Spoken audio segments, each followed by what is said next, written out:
विश्व को शांति का संदेश देने वाले महाकारुण्य तथागत भगवान बुद्ध एवं भारत देश में दोबारा फिर से भगवान बुद्ध के सद्धर्मों को वापस लेकर के आने वाले परम पूज्य बोधिसत्व डॉक्टर बाबा साहब अम्बेडकर, इनको मेरा कोटि कोटि नमन है।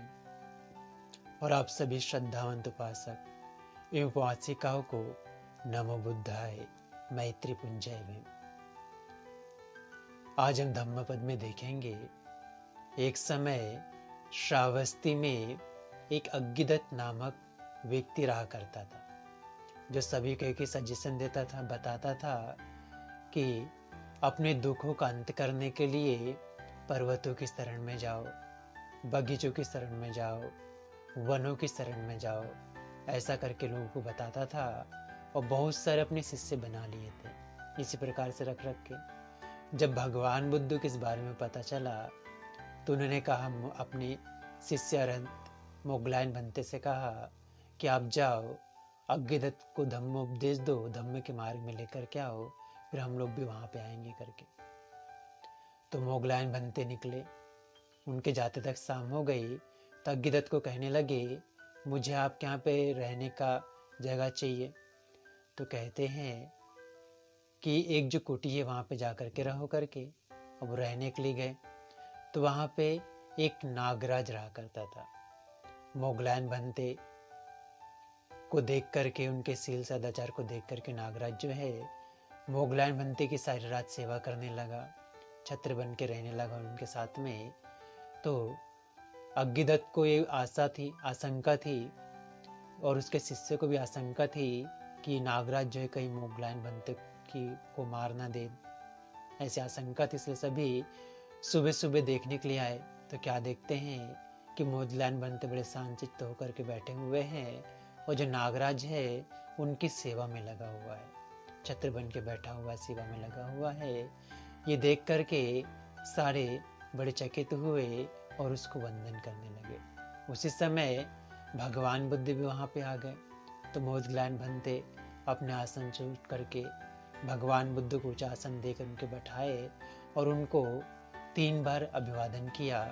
तो ये देख करके अग्गिदत्त और उसके सारे शिष्य कहने लगे, क्या आपके शास्ता है? कहते हाँ, भगवान बुद्ध ही मेरे गुरु है, वही मेरे शास्ता है करके।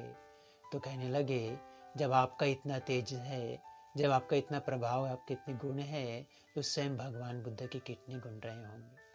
तो सारे लोग कहते हैं, आपकी क्या शिक्षाएं हैं? भगवान पूछते हैं। तो लोग कहते हैं कि अग्गिदत्त कहता है कि पर्वतों की शरण में जाओ, वृक्षों की शरण में जाओ, वनों की शरण में जाओ, इससे तुम्हारे दुखों का अंत होगा। भगवान बुद्ध कहते हैं कि मनुष्य को सील और सदाचार की शरण में जाना चाहिए, अपने पंचशीलों का पालन करना चाहिए, किसी प्राणी की हत्या नहीं करे, चोरी नहीं करे, व्यभिचार नहीं करे, झूठ, निंदा, चुगली, व्यर्थ, अपशब्द, कटु वचनों का उच्चारण नहीं करे और गुटखा, बीड़ी, तंबाकू, शराब ऐसी नशीले पदार्थों का सेवन नहीं करे, सील सदाचार का आचरण करे और भगवान बुद्ध, उनके धम्म और संघ के प्रति श्रद्धा रखते हुए इनका अनुपालन करे। अनुपालन करते व्यक्ति सद्गति को प्राप्त होता है। इसलिए भगवान कहते हैं कि जो भगवान बुद्ध के गुण, उनके धम्म और उनके संघ के गुणों की शरण में आता है, सील और सदाचार का आचरण करता है, ऐसा व्यक्ति अपने सारे दुखों का अंत करता है। इसलिए मनुष्य को सदैव सील, सदाचार और नैतिकता की शरण में ही रहना चाहिए। इसी में उसका मंगल है, इसी में उसका कल्याण समाया हुआ। आप सभी ने बड़ी श्रद्धा से इस बात को जाना कि कैसे मनुष्य अपना मालिक होता है और कैसे मनुष्य का सील सदाचार ही उसका रक्षक होता है। आप सभी ने बड़ी श्रद्धा और शांत मन से बात को सुना। इसलिए आप सभी, आपके परिवार के प्रत्येक सदस्य के जीवन का हर एक पल सुखपूर्वक बीते, मंगलमय हो, कल्याणमय हो, प्रसन्नता पूर्वक बीते, सारे दुख, सारी पीड़ाएं नष्ट हो, आप सभी का मंगल हो। आप सबका कल्याण हो, आप सबका भला। भवतु सब मंगलं रक्षन्तु सब देवता सब बुद्धानुभावेन सदा शुद्धि भवन्तु ते। भवतु सब मंगलं रक्षन्तु सब देवता सब धम्मानुभावेन सदा शुद्धि भवन्तु ते। भवतु सब मंगलं रक्षन्तु सब देवता सब संघानुभावेन सदा शुद्धि भवन्तु ते।